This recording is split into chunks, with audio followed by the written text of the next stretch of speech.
फिर से आ गया है चैत का महीना। प्रकृति ने पहन ली है फूलों की रंगीन चुनरिया।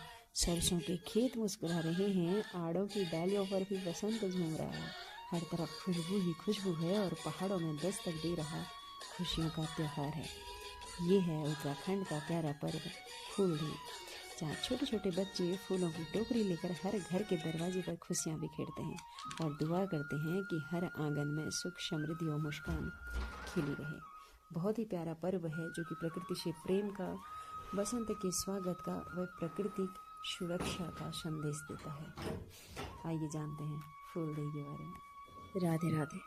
हमारे उत्तराखंड में फसलों से जुड़ी हुई, ऋतुओं से जुड़ी हुई कई लोक पर्व मनाए जाते हैं।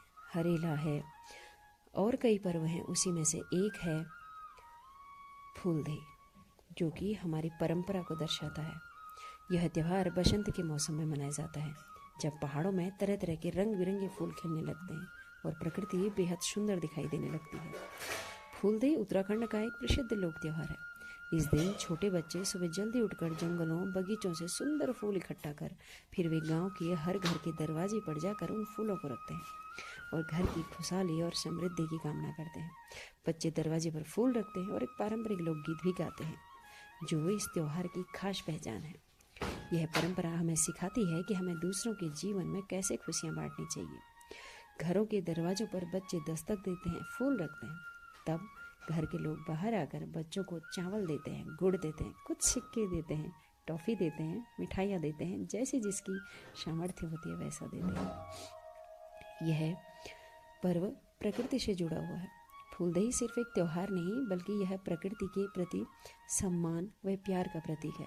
पहाड़ों में लोग प्रकृति को बहुत महत्व देते हैं, क्योंकि यही हमारे जीवन का आधार है और यही कारण है कि इस त्यौहार में फूलों और हरियाली को इतना खास स्थान दिया जाता है।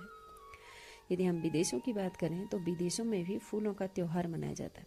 दिलचस्प बात यह है कि फूलों का त्यौहार सिर्फ भारत में ही नहीं, बल्कि विदेशों में भी मनाए जाते हैं। प्राचीन में रोम में एक प्रसिद्ध त्यौहार होता था जिसे फ्लोरिया कहा जाता था। यह त्यौहार भी बसंत के समय मनाया जाता है।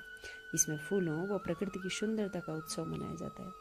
इससे हमें यह समझ आता है कि चाहे देश अलग हो, लेकिन प्रकृति और फूलों की खुशी पूरी दुनिया में एकजुट है, यानी प्रकृति हमारे लिए कितनी आवश्यक है। फूलदेई हमें कई अच्छी बातें सिखाता है। प्रकृति से प्रेम करना, दूसरों को खुशियाँ देना और अपनी परंपराओं को संजो कर रखना। सबसे बड़ी बात है कि प्रकृति से प्रेम करना और अपनी परंपराओं को संजो कर रखना, क्योंकि फूलदेई हमारी परंपरा है। वर्तमान समय में जिस प्रकार गांव खाली हो रहे हैं, हमारी परंपराएं भी संकट